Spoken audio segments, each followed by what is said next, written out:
Si estáis de vacaciones por Alemania, por la zona de Nürburgring, a 2 horitas conduciendo tan solo tenéis este museo para completar vuestro viaje de Petrolheads. Es el Nationales Automuseum de la Collection.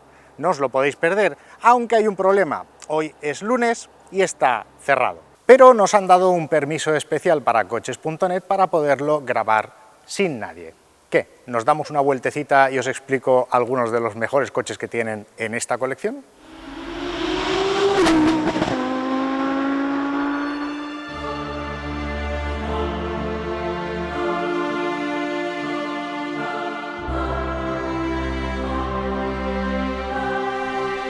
Muy posiblemente no hayáis oído hablar de este museo, ya que es relativamente nuevo. Se inauguró el 23 de julio de 2023 en la localidad de Dossertal, en el centro del estado de Hesse, y como hemos dicho, a tan solo 2 horas conduciendo desde Nürburgring. El museo cuenta con más de 160 piezas en exposición absolutamente espectaculares. Modelos únicos, prototipos, coches de competición y, sobre todo, muchos de los supercars y hypercars más importantes jamás fabricados. Hay cantidad, pero sobre todo hay calidad, y esto no pasó inadvertido para la FIA, que en 2023, pocos meses tras su inauguración, le otorgó la FIA Founding Members Club Heritage Cup, que a día de hoy tan solo tienen 2 museos, el Louwman en Holanda y este que estamos visitando, y es el mayor galardón que se le puede dar a un museo de coches. Casi todo lo que podréis ver en el museo pertenece a la colección privada del profesor Friedhelm Loh, un empresario alemán de éxito que ha querido compartir con el mundo su pasión por la automoción. Muchos lo han catalogado como la colección de los 1000 millones, y no es hablar por hablar, ya que como podréis ver, las piezas exhibidas en este museo son realmente especiales. Bueno, pues empezaremos por el principio, que es el Benz Patentwagen, el primer coche catalogado de la historia, aunque este no es original, ya que no se conserva ningún Patentwagen original. En cambio, sí que se conserva en estado completamente original este Benz Victoria de 1895. Esto de aquí es un camión de bomberos de la marca Lohner, una marca austríaca. Cuando lo diseñaron completamente eléctrico. Lo diseñó Ferdinand Porsche. Y el motor eléctrico estaba dentro de las ruedas delanteras. Posteriormente, en 1927, supongo que por un tema de autonomías, le instalaron un motor de combustión y se convirtió en el primer coche híbrido de la historia. Pero avancemos un poco y dejemos atrás esos coches que eran prácticamente carromatos con motor. Empecemos con algunos coches de la primera mitad del siglo pasado, con marcas que los que tenemos una edad recordamos, como Talbot, aunque esto está lejos de ser un Horizon. Esto es un Talbot Lago T26 Grand Sport carrozado por Sauchick, en esta carrocería low roof, de techo bajo. Solo se hicieron 2. Uno tuvo un accidente y quedó destruido, luego lo remodelaron. Este es el único en el mundo que se conserva en estado original. Su motor de 6 cilindros y 4,5 litros proporcionaba al conductor la posibilidad de alcanzar los 200 km por hora gracias a los 200 caballos de su mecánica.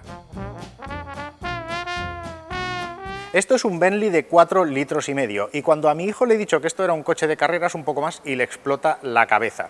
En aquella época los coches de carreras eran así, eran derivados de los coches de calle, tenían los parabrisas mucho más cortos y algunas mejoras para poder participar, por ejemplo, en las 24 horas de Le Mans, que es donde participó este coche, aunque no exactamente como el que veis aquí, ya que en 1925 se le acopló un compresor en la parte delantera que aumentó el rendimiento de su motor. Las participaciones en Le Mans, tanto con el 4,5 litros como con el Speed Six, se contaban por victorias. 1924, 27, 28, 29 y 1930 fueron los años donde, gracias a un grupo de británicos adinerados llamados los Bentley Boys, la marca británica subió a lo más alto del podium de la cita de resistencia más famosa del planeta. Y Ettore Bugatti, viendo aquello, dijo que eran los camiones más rápidos que había visto nunca. En 1929 los superdeportivos eran así. Esto es un Mercedes-Benz 710 SSK de Super Sport Kurz, Super Sport corto, más cortito, entre ejes para tener un poquito más de maniobrabilidad. Se fabricaron 33 y solo hay 3 actualmente con el certificado oficial de Mercedes de que es un coche auténtico. Y, oh, sorpresa, este es uno de ellos. Este supercar, capaz de rozar los 300 km por hora de velocidad punta, fue el último vehículo desarrollado por un tal Ferdinand Porsche, antes de fundar su propia compañía. Y mal del todo no le fue. Hay marcas de coches de la primera mitad del siglo pasado, sobre todo de antes de la Segunda Guerra Mundial, de las que no habréis oído hablar, y una de ellas es Duesenberg. Esto es un Model J. Es un coche perteneciente a un playboy estadounidense llamado George Whittle Jr., que tiene algunos extras que no venían de serie. Por ejemplo, estas luces rojas y estas sirenas. Este coche estaba catalogado como coche de bomberos y esto le permitía a Whittle poder ir a toda velocidad por la carretera sin que la policía pudiera hacer nada. Otro extra era esto de aquí. Esto es posiblemente el primer mechero en la historia de la automoción incluido dentro de un vehículo, y es que George Whittle tenía el mal vicio de fumar.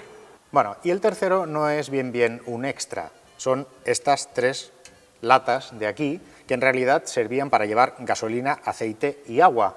Pero Whittle, durante la época de la ley seca en Estados Unidos, lo que llevaba aquí era alcohol, alcohol y alcohol. Esta maravilla en su época costaba $20.000.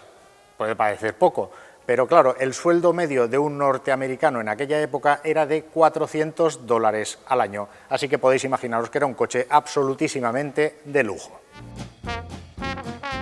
Otra marca de las que seguramente nunca hayáis oído hablar, Bucciali, que a pesar de la sonoridad de su nombre sucede como con Bugatti, que parecen italianas, pero es una marca francesa. Una marca que nació en 1922, pero fue en 1931 cuando sacaron este coche, que es un TAV12. Lo de TAV es por tracción Avant. Esta marca inició la configuración de tracción delantera antes que Citroën. Antes los coches eran siempre con configuración de propulsión o tracción trasera. Lo de 12 es porque aquí debajo hay un V12 gigantesco que genera 120 caballazos de potencia. Pero la innovación en este coche no termina en lo de ser tracción delantera, ya que montaba suspensión independiente en cada una de las ruedas y además su chasis autoportante hacía que fuera más bajito que todos los coches de la competencia. Desde este ángulo se puede ver mejor lo bajito que es. Yo mido 1,73 m, así que podéis ver, para aquella época era un coche súper bajito, parece el de Cruella de Vil de 101 dálmatas. Se fabricaron 6 como este, tan solo han sobrevivido 3, uno de ellos está aquí. También se especuló con fabricar un V16, un coche con tracción total para participar en Le Mans, pero estas empresas que innovaban tanto, invertían tanto dinero en innovación, al final lo que acabó pasando es que cerró y nunca más se fabricaron Buccialis. Aquí uno de los coches más importantes de esta colección. Es un Bugatti Type 57, uno de los coches más importantes en la historia de la marca francesa. Este coche lo diseñó el hijo de Ettore Bugatti, Jean Bugatti. Desgraciadamente, un año después de diseñarlo, falleció. Este Type 57 es un C Arabis. Tan solo se fabricaron 3 y a día de hoy se conservan los 3. El último subastado alcanzó los 6 millones de euros. No confundir con otras 2 versiones especiales del Type 57. Por un lado, el Atalante, que en la Low Collection tienen uno. No está en exhibición ahora mismo, pero lo tienen ahí guardadito en un rincón. El Atalante es importante, pero el mito es el Type 57 SC Atlantic, del que fabricaron 4 unidades, una es de Ralph Lauren, la otra quedó destrozada en un accidente con un tren, la reconstruyeron pero sin el motor, que no se pudo recuperar, otra está en un museo y otra es la famosa Voiture Noire. La Voiture Noire pertenecía al mismísimo Jean Bugatti y era un coche que cuando llegó la Segunda Guerra Mundial, con intención de proteger esa tecnología de los nazis, se dice que se metió en un tren camino a Burdeos. Ese tren nunca llegó a Burdeos y ahí se le perdió la pista del coche, aunque hay otras teorías que dicen que el coche fue enterrado en terrenos cercanos a la fábrica de Bugatti. Nunca se sabrá, o quizás sí, alguien algún día encuentre ese coche. Es el misterio más grande posiblemente de la historia de la automoción y se calcula que si ese coche se encontrara costaría unos 100 millones de euros más o menos. Avions Voisin, otra marca que se quedó por el camino. En aquella época estos eran los coches de lujo que los más pudientes tenían. Normalmente iban sentados en los asientos traseros y bueno, a veces el lujo y el buen gusto no tienen por qué ir de la mano. En el Nationales Automuseum también tienen un cine. Ahora dejaremos de lado los coches más clásicos que hemos visto y vamos a una época un poco más moderna.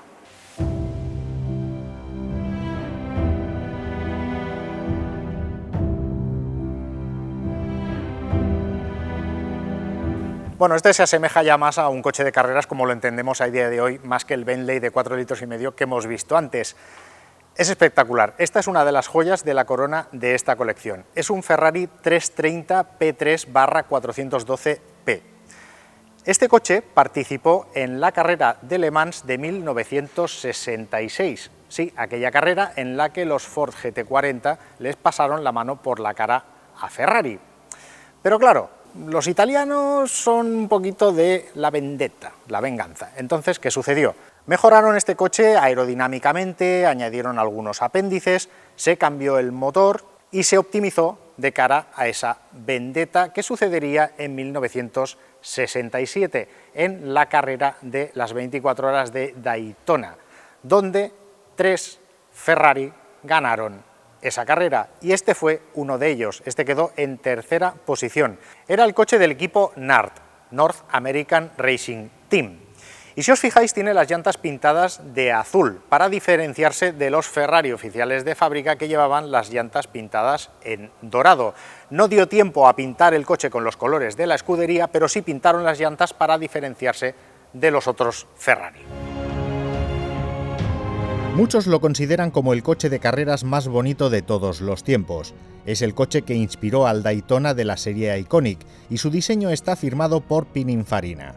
Esto, unido a los pocos ejemplares existentes y a la historia del coche en sí, hizo que una unidad llegara a subastarse por $30 millones. Y más Ferrari de competición, aquí tenemos un 212 con carrocería Vignale. Este fue uno de los 2 coches que ganaron la carrera panamericana en 1951. Este en concreto quedó en segunda posición con Alberto Ascari y Luigi Villoresi. Pero hay más Ferrari de competición aquí en el Nationales Museum dello Collection. Como por ejemplo este 250S o este otro 250 GT Short Wheelbase Competizione, con esta pintura espectacular, con la bandera de Alemania atravesándolo de arriba abajo. Como curiosidad, este fue el primer Ferrari en equipar discos de freno. O por ejemplo este Ferrari 275-330P tan bonito que tengo aquí al lado, y que en 1964 arrasó, ganando los 1000 kilómetros de Nürburgring y las 24 horas de Le Mans. Y claro, todo el rato habréis visto este pedazo de camión taller que tengo aquí detrás de Ferrari. Verlo aquí impresiona muchísimo. Y es que hasta la fecha tan solo lo había visto en libros y miniaturas como esta. Uno se imagina en aquella época cruzarse por la carretera con esto y debía ser todo un acontecimiento. Y claro, estos camiones también servían para transportar los coches, como por ejemplo este Ferrari Dino, que fue el primer Ferrari con configuración de motor central trasero, lo que marcó un antes y un después en la marca. Esta unidad se encuentra, como se puede ver, en su interior en estado original. Y aunque aquí ponga Ferrari, esto obviamente no es un Ferrari, es un Peugeot 404. Y es que Enzo Ferrari estaba enamorado de los Peugeot. De hecho, su coche utilitario para el día a día era un Peugeot. Pero este es el servicio Corsa. Era el Peugeot utilizado para ayudar en las carreras, para ir arriba abajo, ir a buscar recambios o llevar piezas dentro del propio coche. Aquí vemos que un trocito del coche de Niki Lauda está en la vaca. Y antes de seguir enseñándoos cosas muy chulas en este museo, un espacio para nuestro patrocinador, que somos nosotros mismos. ¿Quieres vender tu coche? En coches.net lo haces fácil, rápido y sin complicaciones. Miles de compradores lo están buscando ahora mismo. Sube tu anuncio en unos minutos y listo. Confía en coches.net. Fácil, rápido y seguro.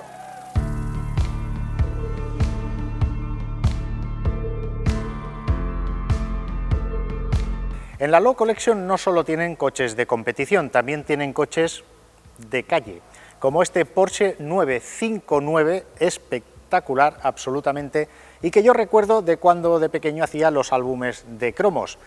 Este coche ponía que valía 40 millones de pesetas en la época, a día de hoy serían unos 240.000 euros. No es una mala inversión para el que tuviera 40 millones de la época. Basado en el chasis del 911, este coche fue un escaparate tecnológico por parte de la marca de Stuttgart, incorporando materiales ligeros como el aluminio o el Kevlar en la carrocería, un sistema de tracción total y un motor biturbo con refrigeración líquida. Se fabricaron 345 unidades entre 1986 y 1993, y uno de los pilotos que ayudó a su desarrollo fue Walter Röhrl, quien posteriormente también desarrollará el Carrera GT y el 918 Hybrid. Pues bien, esta unidad, que es un S, 100 kilos más ligero que el normal, fue propiedad del mismísimo Walter Röhrl. Suponemos que le gustó mucho después de desarrollarlo, ya que se lo quedó. Y rival de la época en cuanto a supercar del Porsche 959 era el Ferrari F40, aunque este coche era rival de aquella manera porque también aparecía en los álbumes de cromos con un precio también de 40 millones de pesetas, pero el propósito de este coche fue otro. Esto fue un coche diseñado para la competición y es uno de los coches más espartanos que he visto en mi vida. De hecho, no tiene ni manetas para abrir la puerta en el interior, hay una cuerda para que os hagáis a la idea. Está hecho con fibras compuestas, un diseño muy limpio, absolutamente, muy poca pintura, de hecho si te fijas muy bien se ve incluso el tramado de la fibra de carbono por debajo, pesa 1.100 kilos, con 478 caballos de potencia. Os podéis imaginar, esto es una auténtica bestia, o sea, un coche para competir absolutamente. Entre 1987 y 1992 dicen que se fabricaron 1.315 unidades, aunque claro, esa cifra no está muy clara porque, bueno, hay leyendas al respecto. Y aunque no pertenece a la época ni del 959 ni del F40, este es el coche que completa la tripleta de los sueños de los que sois de mi generación, más o menos, los que estamos entre los 40 y los 50 años. Es un Lamborghini Countach LP400, un diseño espectacular, sigue siéndolo a día de hoy, y cabe destacar que Gandini lo diseñó cuando tan solo tenía 27 años. Y es un coche de aquellos que a día de hoy sigue siendo una nave espacial. Impresionante. Y este lo conoceréis todos. Esto es un Bugatti Veyron 16.4, el primer coche de producción en superar los 400 km por hora de velocidad punta. Pero este chasis es muy especial, ya que pertenece a uno de los 6 únicos coches de preproducción que se hicieron y fue el primero, este de aquí, el primero registrado para calle. Y este otro Bugatti es un 110. Se hizo para conmemorar el 110 aniversario de la marca y también rinde homenaje a nivel estético al EB110, aquel superdeportivo tan espectacular y tan exclusivo. Tan solo hay 10 y uno está aquí. Aunque no solo coches enteros hay en este museo, también podemos ver a este Bugatti semidesnudo para poder contemplar todo el monocasco de fibra de carbono espectacular. También podemos ver motores, también podemos ver plataformas eléctricas, hay un montón de cosas aquí. Este motor es el W16 del Bugatti Chiron. 1.500 caballos de potencia, 8.000 centímetros cúbicos. Parece mentira que esto quepa dentro de un coche, es impresionante. Pero para coche exclusivo dentro del Nationales Automuseum, el Maybach Excelero. Este coche es único, no hay ningún otro en el mundo. Lo encargó Fulda Tires para probar y promocionar sus neumáticos de altas prestaciones. Debajo de este inmenso capó monta un V12 biturbo de 5,9 litros que genera 700 caballos de potencia y es capaz de alcanzar los 350 kilómetros por hora. Este creo que es el coche de 2 puertas más grande que he visto en mi vida. Mide más de 6 metros de largo, tiene una distancia entre ejes de 3,4 metros y una anchura de 2,14.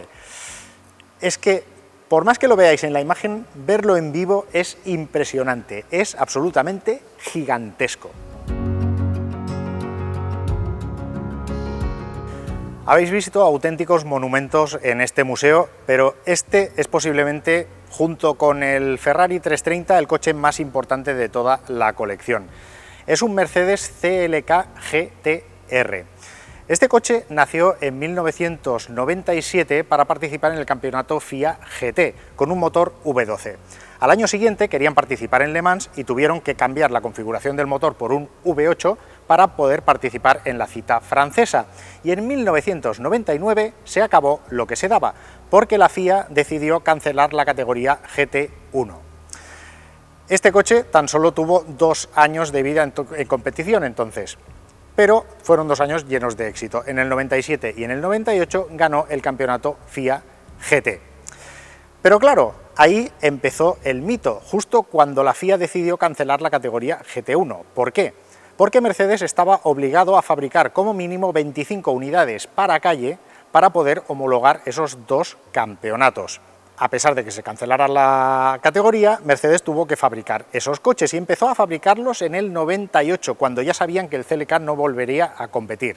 Entre el 98 y el 99 se fabricaron esas 25 unidades, de las cuales 20 eran coupés, 5 roadsters, pero claro, luego Mercedes, así de escondidas, fabricó otro roadster extra, con lo cual ya eran 26, más 2 prototipos coupé. Este de aquí es uno de los 6 roadster y en su día fue el coche de producción más caro del mundo. Y es que la versión coupé se comercializó a 1,5 millones de dólares. A día de hoy hay subastas en los que ha alcanzado 15 millones, bueno, depende, puede alcanzar los 20 fácilmente, es un coche hiper exclusivo. Y como curiosidad, tan solo hay una de esas 28 unidades que hemos dicho que se acabaron fabricando que tiene el volante a la derecha. Y fue una que solicitó un personaje llamado Sultán de Brunei, el cual ostenta la colección de coches más importante del mundo, que pidió a Mercedes que le pusieran el volante al otro lado, bueno, caprichitos que quería el hombre. Cabe destacar que en esta colección también tienen un CLK GTR Coupé, uno de los 2 vehículos de preproducción, de los prototipos que os he comentado. No está en exhibición, de hecho hay muchos coches que no están en exhibición y que son muy importantes, como un 288 GTO, por ejemplo, o un Ferrari, muchísimos coches que ahora mismo no están en exhibición. Esta es una de las colecciones de coches más importantes del mundo, tengámoslo claro. Y para los que estáis preguntando, esto que tengo aquí detrás, esto no es un CLK GTR de competición, esto es un CLR GTR de competición, el coche que sustituyó al CLK y que en el 99 voló sobre el trazado de Le Mans, literalmente. Con Mark Webber a los mandos, en los entrenos del jueves el coche voló. Lo repararon y el viernes volvió a volar, era el dorsal número 4. Ya en carrera, el dorsal número 5, con Peter Dunberg, salió volando, y seguro que ese accidente lo habéis visto todos, es esa imagen frontal en la que aparece el coche, va y se levanta, sale volando y se va hacia los árboles. Para evitar más accidentes, el dorsal 6, que es el que tenemos aquí, se retiró de la carrera y desde entonces Mercedes no ha vuelto a participar en Le Mans. Unos dicen que era un problema aerodinámico de los coches, Mercedes dice que eran unos baches que había en el trazado. En cualquier caso, esa es la historia. El Mercedes SLR McLaren es un aparatazo impresionante, uno de los mejores supercars de la marca alemana, pero la versión Stirling Moss es otro cantar. Esto es un homenaje a la conducción clásica, a aquellos superdeportivos, a las barquetas de competición de los años 30, 40, color gris espectacular. Este coche pesa 1.500 kilos, con un motor V8 que entrega 650 caballos y es capaz de correr hasta los 350 kilómetros por hora, aunque con esta aerodinámica me parece a mí que hará falta un casco y unos vientos para que no salga la cabeza volando. Para poder tener uno de estos tenías que ser propietario previamente de un SLR McLaren normal. Un poquito como lo que hace Ferrari con sus series especiales, como por ejemplo la serie Iconic con los Monza, que, ¡oh, sorpresa!, tenemos uno aquí mismo. Este es un Ferrari Monza SP1 y además esta configuración, exactamente los mismos colores que tiene esta unidad, es tal cual lo pudimos ver en París en 2018 durante su presentación en el Salón de París. Es un coche espectacular de la misma manera que lo es el Sterling Moss de aquí detrás. Se configuraron 129 con una sola plaza, 129 monoplazas, mientras que también existía la opción de configurarlo biplaza, que es el SP2, y en ese caso hay 370. En total la serie limitada es a 499 unidades. Y de hecho, el que lo configuró así, monoplaza, triunfó absolutamente, porque a día de hoy están mucho más cotizados. Flavio Manzoni dijo en la entrevista que le realizamos en ese 2018 que una de las cosas que más le gustaba de ese coche era que si lo veías por la derecha o por la izquierda, se convertía en un coche totalmente diferente. Por aquel lado parecía el ala de un avión, mientras que por este parece un monoplaza. En 2018 estuvimos en la presentación del Monza y en 2017 estuvimos en la presentación de este coche que tengo aquí. Esto es un Mercedes AMG P1 o Project One, un superdeportivo espectacular con unas formas impresionantes, con tecnología de Fórmula 1 por todos los lados. Bueno, un coche que tenía mucho hype al principio, se especuló mucho sobre él, se fabricaron 275 unidades y parece que tampoco ha tenido la relevancia que parecía que iba a tener en realidad este coche. Es precioso, eso sí, las formas son muy chulas. Se vendía a 2,5 millones la unidad, más o menos, y ahora ya ha alcanzado los 5 millones. Bueno, un coche de aquellos que mola verlo en directo. Como mola ver en directo también estos dos que tengo aquí detrás. El Ferrari Enzo, una auténtica maravilla a nivel de diseño con este morro que recuerda las formas de un Fórmula 1 y con un V12 trasero que entrega 660 caballos de potencia, y a su lado un Ferrari Daytona SP3, que es un homenaje a los Ferrari que vencieron en el 67 a Ford en Daytona y del que se fabricaron 599 unidades. Y si a mitad de la visita os entra un poco de hambre, siempre podéis venir al restaurante que hay dentro del museo. Este con una ambientación un poco rococó, años 70, años 60, aunque si lo preferís también os podéis comer una hamburguesa en un diner americano 100%. Y aquí unos cuantos coches con los que darse una o 150 vueltas al trazado de Nürburgring. Dos mitos del DTM, por un lado el BMW E30 M3 y por otro el Mercedes-Benz 190E Clase 1, pero la cosa no acaba aquí, ya que también tenemos el Alfa Romeo 155 V6 T1, que también corrió en el DTM entre 1993 y 1996, y a su lado el Mercedes-Benz CLK DTM, con el que Bernd Schneider, el pentacampeón de la competición, venció en el año 2000, y tantos otros coches de competición, espectaculares todos ellos, de diferentes disciplinas e incluso continentes. En este museo también tienen coches de NASCAR, como este del mítico Jeff Gordon, que ganó en 1997 el campeonato en los circuitos cortos. Este coche, este mismo chasis que tenemos aquí. ¿Y coches eléctricos? Pues también tienen. Esto es un Volkswagen IDR. Este coche es un coche de récords. Tiene el récord en la subida al Pikes Peak, el récord a la subida Goodwood y el récord a la subida de Tianmen. Y además es el segundo coche con mejor tiempo en el Nordschleife, marcando un tiempazo de 6 minutos 5 segundos 336 milésimas, por detrás del grandísimo Porsche 919 Hybrid Evo, que lo hizo en 5 minutos 19 segundos y 55 milésimas, y que es de los pocos coches que no está en esta exhibición. Hay que tener mucha pasta para, en lugar de colgar pósters de la pared, cuelgues directamente campeones de Le Mans. Cuando sea rico, no diré nada, pero habrá señales.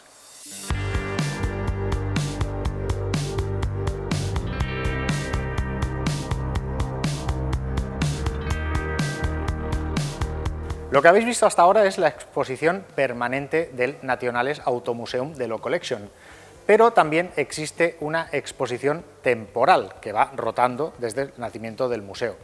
La penúltima creo que fue sobre Ferrari y esta es sobre coches de Gran Premio, la Fórmula 1.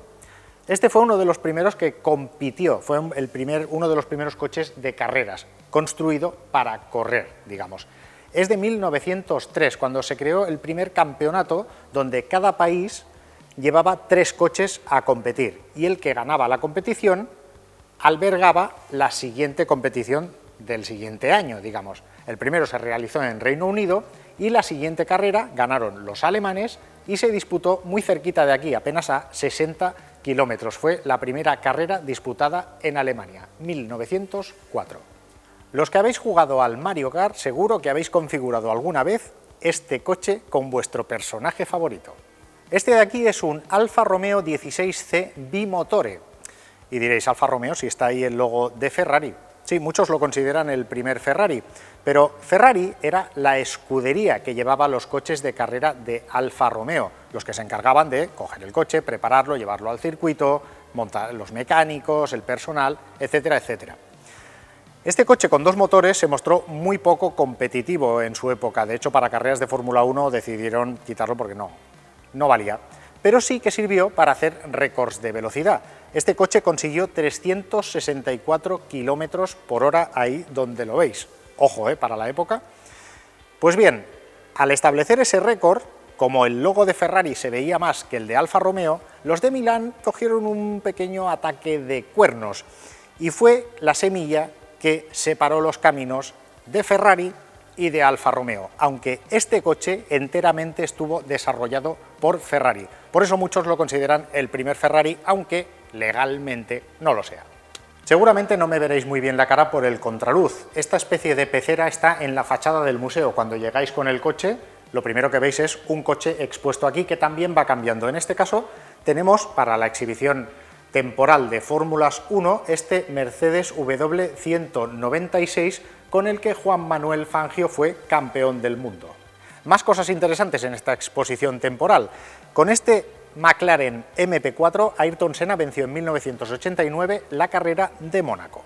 Los que habéis visto la película Rush reconoceréis este coche. Este era el monoplaza que conducía James Hunt. De hecho, este mismo coche se utilizó para grabar diferentes escenas de la película. ¿Y quién era el rival de James Hunt? Pues Niki Lauda era el rival de James Hunt, que ese año no ganó el Mundial porque tuvo un grave accidente en el Nürburgring que por poco le cuesta la vida. Y este es el Ferrari F2004, el Ferrari más exitoso en Fórmula 1 de todos los tiempos. 8 victorias en la temporada, 18 carreras, 18 podiums. Y con este coche, Michael Schumacher ganó su 7º título mundial. Y para terminar con esta exposición temporal de Fórmula 1, donde hay muchos más coches, tenemos al campeón del mundo de 2019, Lewis Hamilton, que venció carreras con este coche. Y bueno, vemos que los monoplazas han cambiado bastantes desde aquel Napier a este Mercedes AMG. Como veis, hay muchos otros Fórmula 1 importantísimos en la historia de la competición para ver en esta exposición temporal.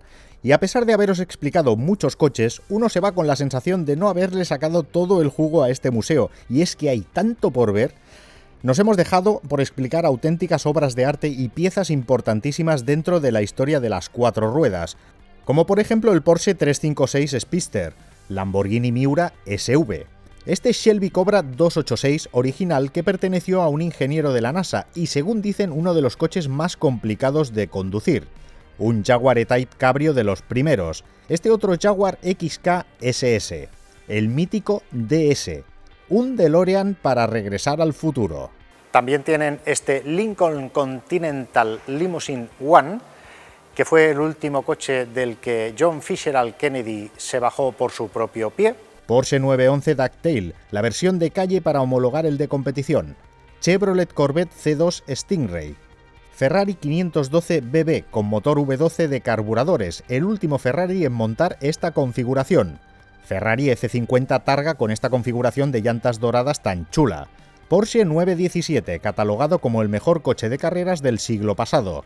Lancia Stratos, Audi 4, Audi R18 e-tron 4, Mercedes AMG SLS, Facel Vega 3, Mercedes-Benz 770, el Grosse Mercedes, Austro Daimler ADR 635, o ahora que está tan de moda, un Porsche 911 RW Furusato. Es un 993 de RW, la empresa de Akira Nakai.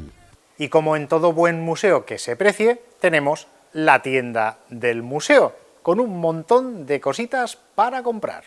Incluso también tienen un Messerschmitt, el mítico coche de posguerra alemán fabricado con piezas del avión Messerschmitt, precisamente.